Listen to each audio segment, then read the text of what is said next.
Dear students, how are you? Okay, today I am going to explain the last topic of this chapter, work energy power, that is power. Then after that we will start the numericals from these chapters. So power first.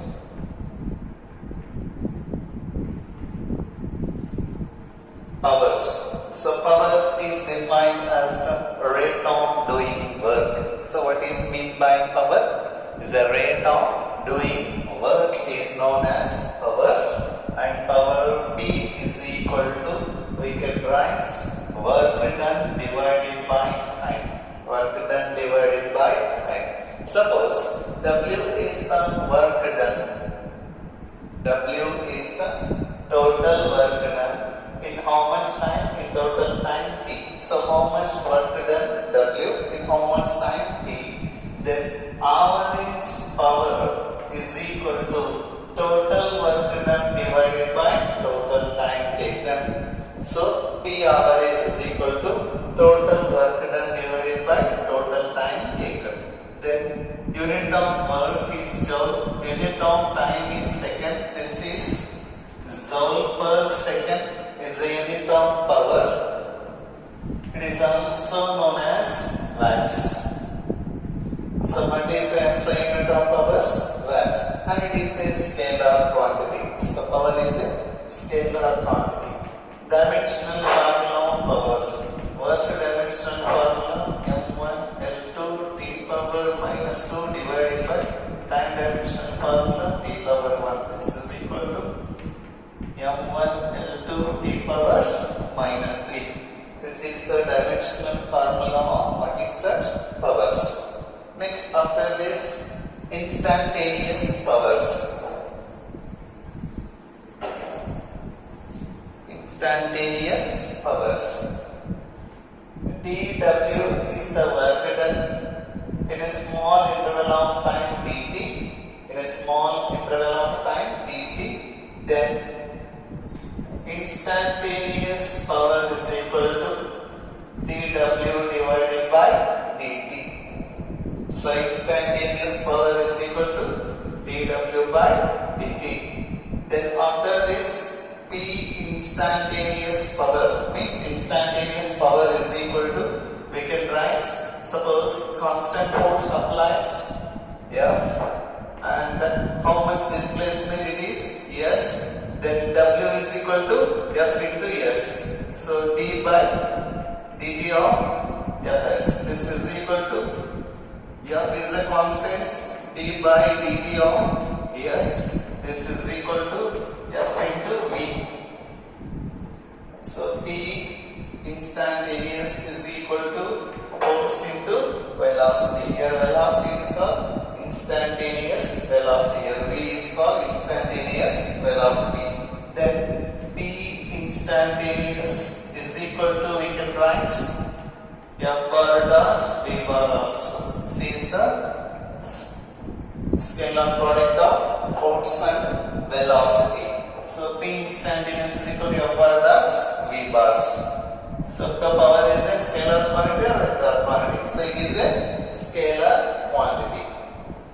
So power definition, average power, then after that instantaneous power formula, then after that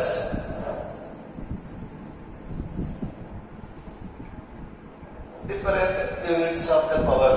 So first one, SI unit of power is equal to, what is that? Joule per second or watt.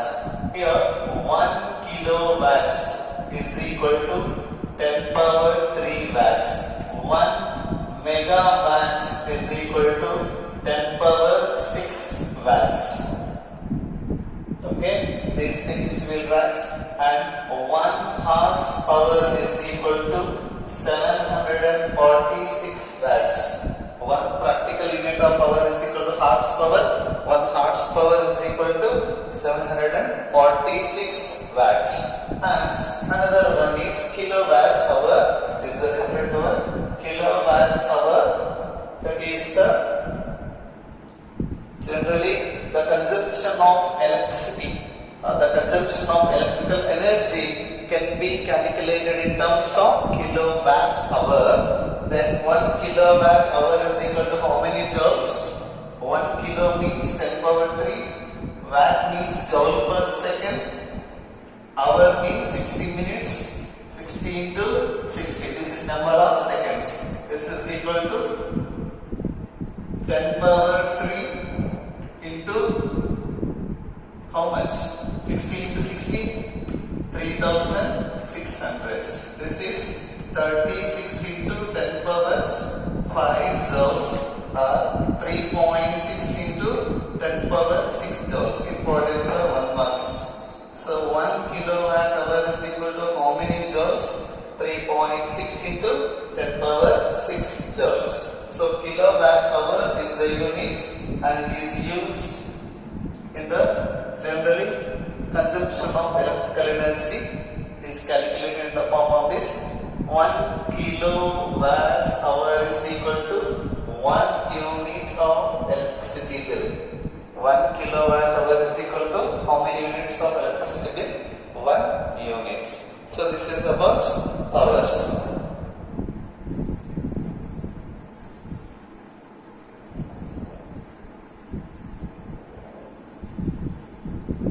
So one appliance we have taken and whose power is equal to how many watts? 1000 watts. And such type of electric appliance is used in 1 hour. So 1 hour it is operated whose power rating is equal to 1000 watts. Then it is consumes in 1 hour how much? 3.6 into 10 power 6 joules. Like water heaters. Water heater rating suppose 1000 watts. That water heater used about 1 hour. Then it consumes how much energy? 3.6 into 10 power 6 joules. Then it consumes how many units of electricity? 1 unit. This is hours. Now we will see the numericals.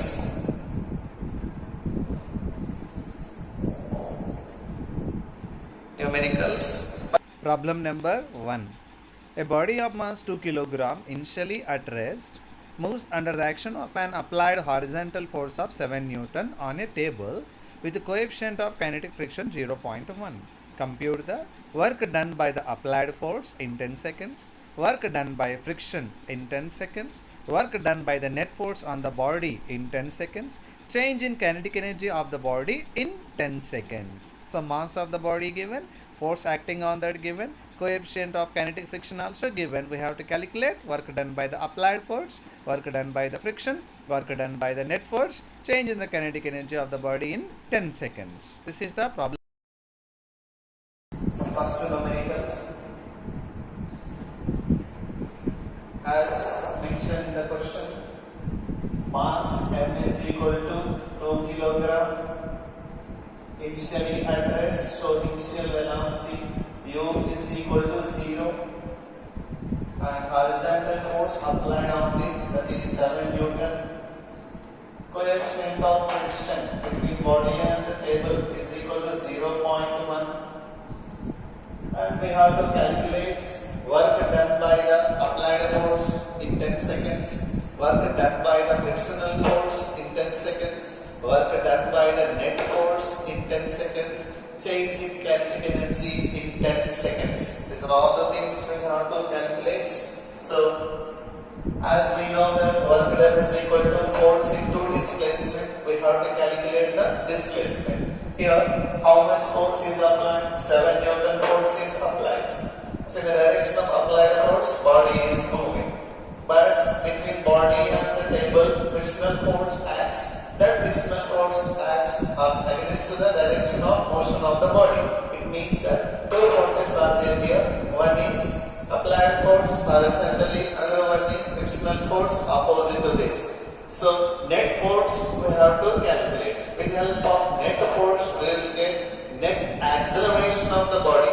By using net acceleration of the body, how much displacement actually made by this body with help of this net force we can calculate. By using displacement and force we can calculate what is that work done. So first we will go with net force. So net force is equal to applied force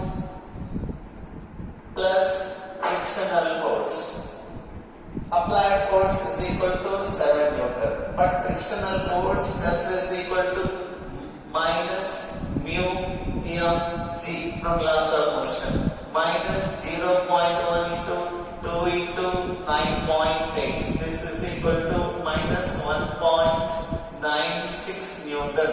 So minus 1.96 Newton. 7 minus 2 is equal to 5. It is more than 5. 5.04 Newton. This is what? Net force. Net force is equal to how much? 5.04. Net acceleration. Net acceleration A is equal to net force divided by mass.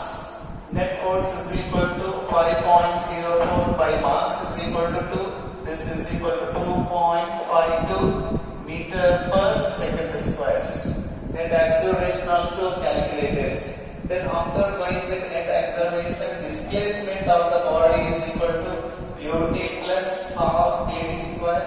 U0 t is equal to 10 plus half into a value 2.52 t square means 10 squares. This is half into 2.52. This into hundreds. This is equal to 126 meters. So what is the net displacement of the body? 126 meters. So first A, work done by the applied force.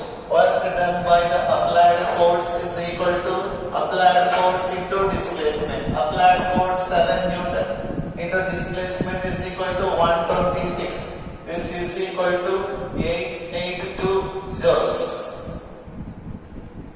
So what is the work done by the applied force? 882 joules. B, work done by the frictional force. W2 is equal to frictional force into displacement. This is minus 1.96 into 126. This is equal to minus 247 joules. So what is the work done by the frictional force? Minus 247 joules. C, work done by the net force.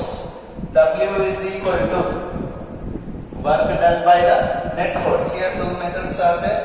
By adding these two we will get net work done, or by using net force into displacement also we can get work done. So work done W is equal to net force into displacement. Net force value 5.04. Displacement is equal to 635 joules.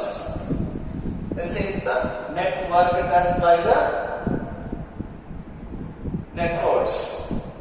This first one is work done by the applied force calculated. Work done by the frictional force also calculated. Net work done means work done by the net force also calculated. Then after that the change in kinetic energy in 10 seconds. Here so many methods are there. Simplest method is according to work energy theorem.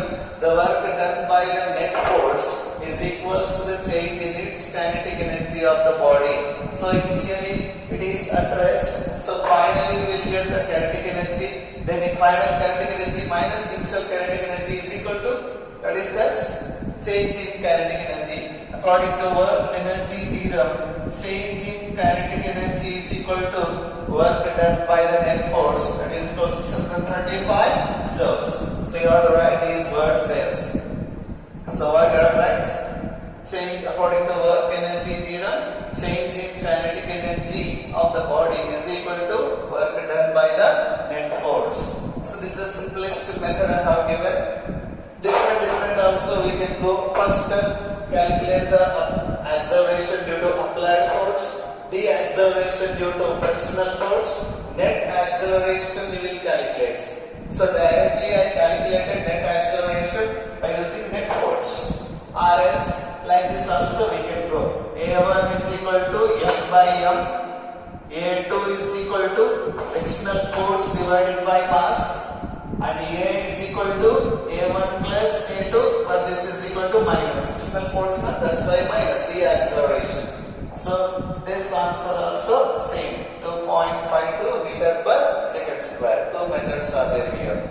So this is the first problem.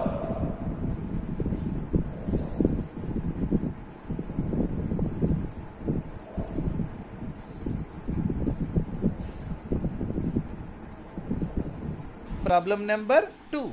A body constrained to move along the z-axis of a coordinate system is subjected to a constant force F is given by F is equal to minus I cap plus 2 j cap plus 3 k cap Newton, where I cap, j cap, k cap are the unit vectors along the x, y and z axis of the system respectively. What is the work done by this force in moving the body a distance of 4 meters along the z axis? Force is given, displacement of the body along z axis is 4 meters. This is also given. We have to calculate the work done by this force. This is the problem number 2. And second problem, as mentioned in the second problem, F is equal to minus I cap plus 2 j cap plus 3 k cap Newton, and the body is moving a distance of 4 meters along the z axis, so displacement is equal to 4 k cap. Then work done is equal to how much? Work done is equal to scalar product of force and displacement minus I cap plus 2 j cap plus 3 k cap dot 4 k cap. This is equal to I cap term here minus 1, here I cap term 0, so minus 1 into 0, 0 plus j cap term 2, here j cap term 0, 2 into 0, 0 plus here k cap term 3, here k cap term 4, 3 4 are 12 joules. So what is the work done here? 12 joules. This is the question number 2.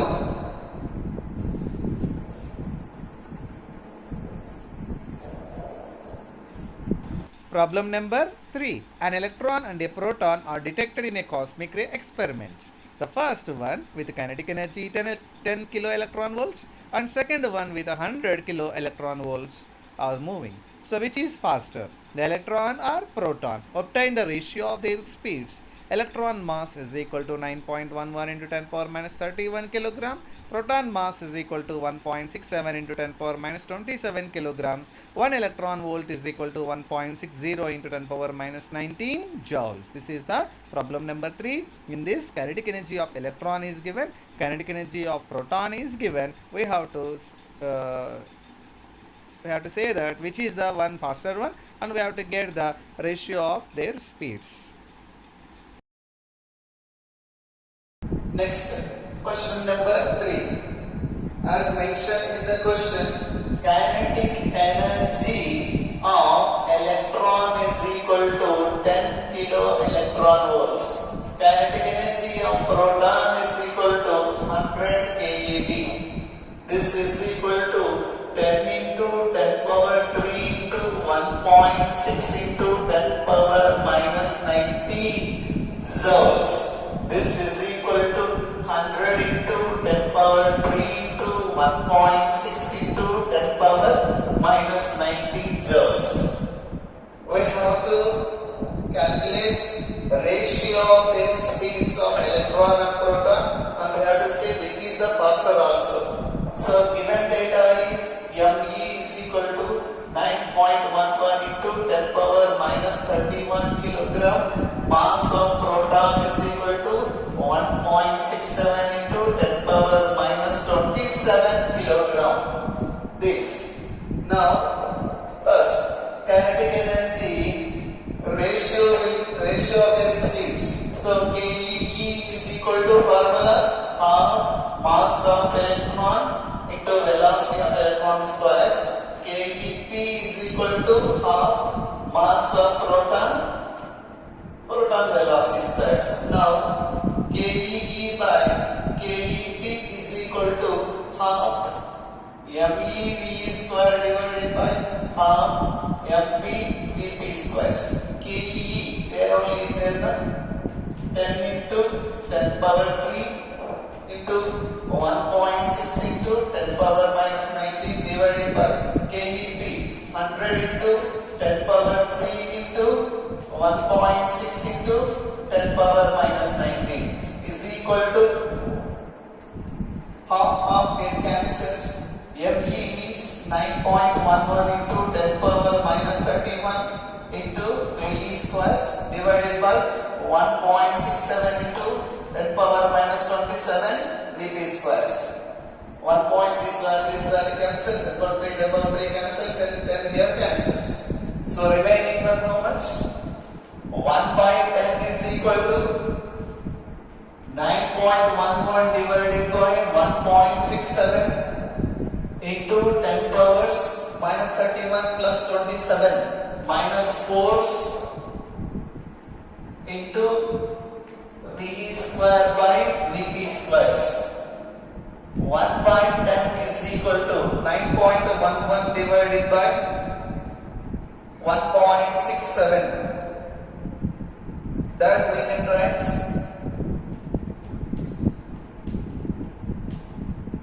this 10 power minus 4 sent here. It will be into 10 power minus 4. 10 into 10 power minus 4 into V square by Vp square. So V square by Vp square. By solving this, V square by Vp square is equal to 1 by 10 into 5.455 into 10 power minus 4. This V square by Vp square is equal to 10 power 4 into 10 power minus 3. The 10 power minus 3 will be right at the 10 power 3 in the numerator. So 10 power 3 means 1000 divided by 5.455. This is equal to 183.31. VE by Vp is equal to 183.31 square root of this. This is equal to 25. This is equal to 13.53. So VE by Vp is equal to ratio of speeds. VE by Vp is equal to 13.53. VE is equal to 13.53 Vp. So velocity of electron is equal to 13.53 times of velocity of proton. So velocity of electron is greater than velocity of proton. So which is the faster? Electron is the faster one.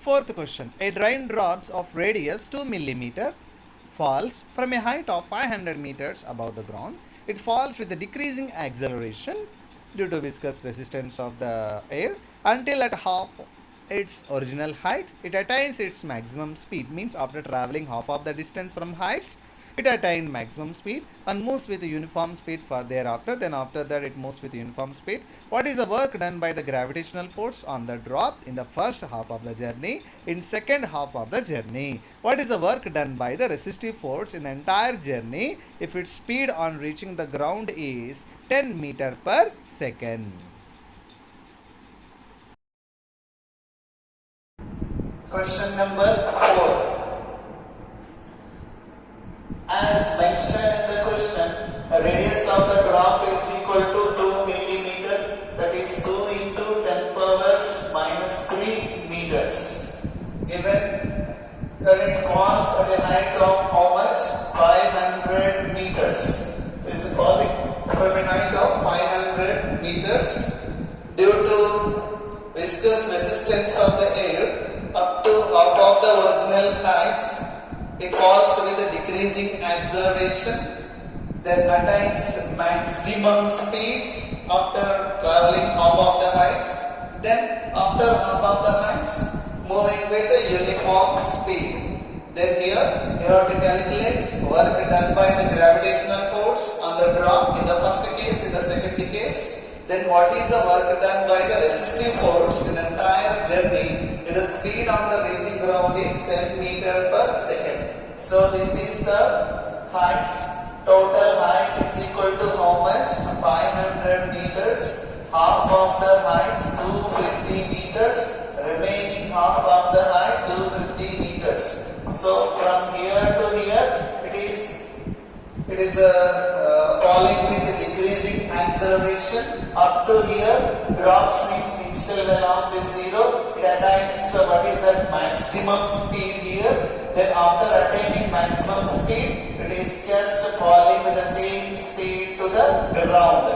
After reaching the ground, velocity of the raindrop is equal to 10 meter per second. We have to calculate during the half of the journey what is the work done by the gravitational force. During remaining half of the journey what is the work done by the gravitational force. Then finally what is the work done by the resistive force in the entire journey. We have to calculate all these things. Now it is a falling freely now. So raindrop is dropped from a height of 500 meters during first half of the journey. Here, mass of the raindrop we have to calculate. Mass of the raindrop is equal to density of the water into volume. Density is equal to 10 power 3. Volume is equal to 4 by 3 pi r cube. This is 10 power 3 into 4 by 3 into 3.14 into 2 into 10 power minus 3 whole cubes. This is equal to 3.35 into 10 powers minus 5 kilogram. This is the mass of what is that? Raindrop. So first, during half of the journey, during first half of journey, during first half of the journey, work done by the gravitational force is equal to mg is the gravitational force value, mg into what is that? Height h1. Why h1 I have taken? First half of the journey height h1, second half of the journey height h2. This is equal to mass is equal to 3.35 into 10 power minus 5, c value 9.8, h1 is equal to 250. This is equal to 0.16. This is equal to during first 0.082 joules.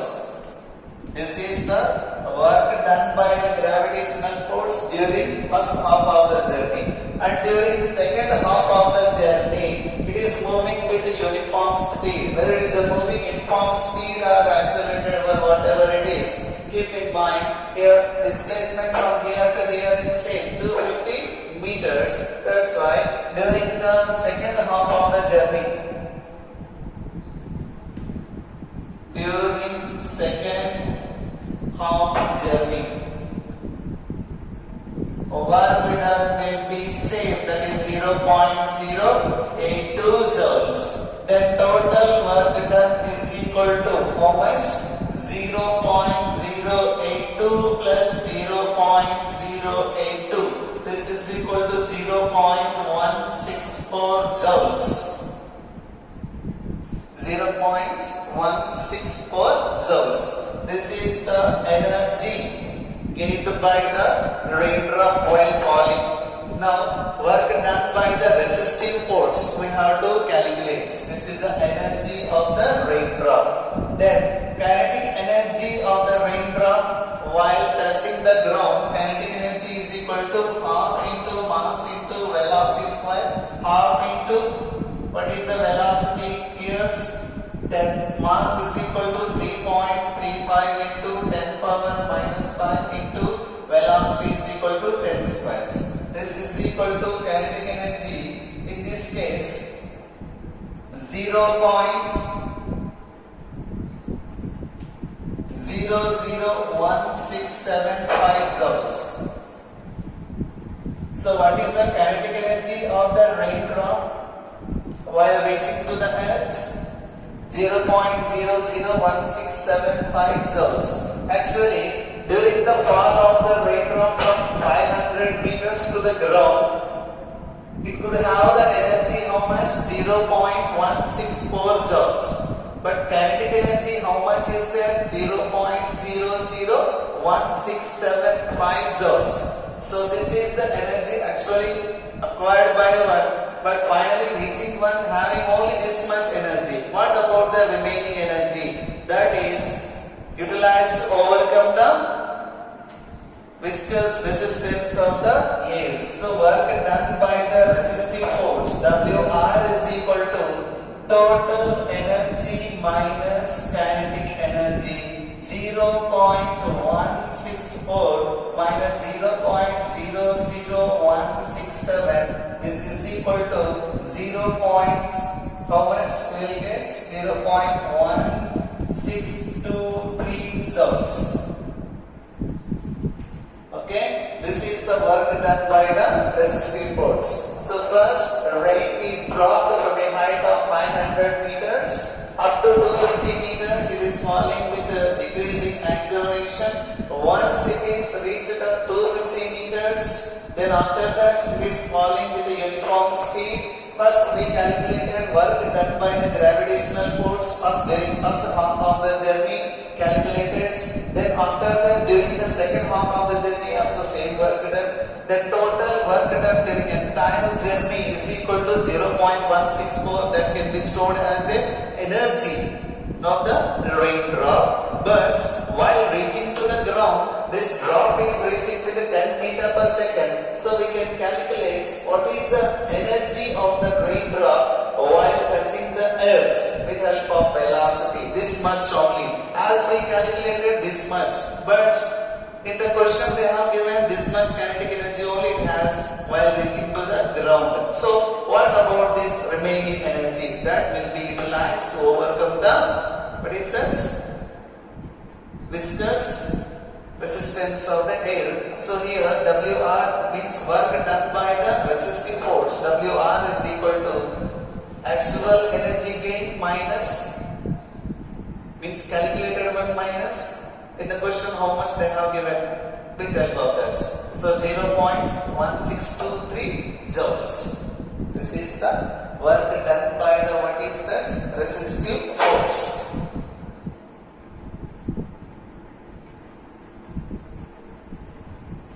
So your work done by the resistive force is equal to this. Then work done by this force is equal to, it is opposite to the motion of the raindrop. So it could be negative.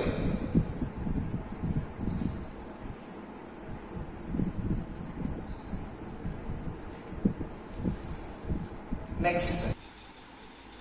Problem number 5. A pump on the ground floor of a building can pump water to fill a tank of volume 30 meter cubed in 15 minutes. So a tank having volume 30 meter cubed. So a pump can fill this tank with water in 15 minutes, and the tank is placed above the ground at a height of 40 meters. So if the tank is 40 meters above the ground and the efficiency of the pump is 30%, how much electric power is consumed by the pump? So efficiency of the pump is 30% only, and the height at which tank is placed is 40 meters from the ground, and the volume of the tank is 30 meter cubed, and the tank should be filled with water in 15 minutes only. So how much electric power consumed by the pump in order to do this task? So this is the problem number 5.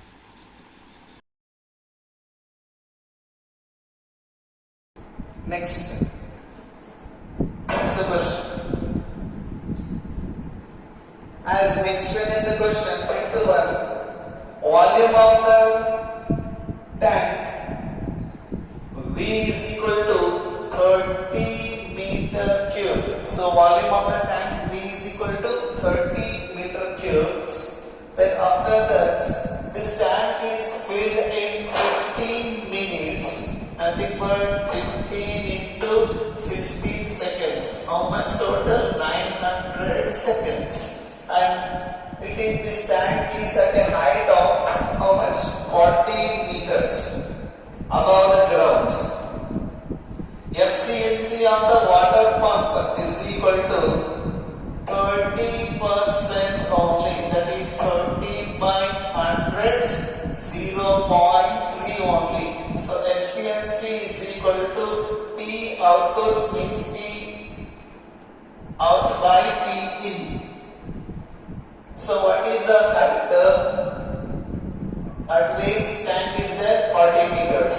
and volume of the tank how much? 30 meter cubes. So this is the surface, here is the tank is there and pump is filling this tank with the waters. Then how much hours generally requires to pump water from here to here? P out is equal to, generally how much power is required from here to here? P out is equal to mgh. This is the total work done to lift the water from ground to the tank. Mgh divided by total time taken to fill the tank. So mgh, m is equal to mass of the water that is filled inside the tank. M is equal to, we can write density into volume, gh divided by t. Density is equal to density of water 10 power 3, volume is equal to 30, c is equal to 9.8, h is equal to 40 divided by 900. Then what is the P out value here? 13,070 watts. So this is the P out.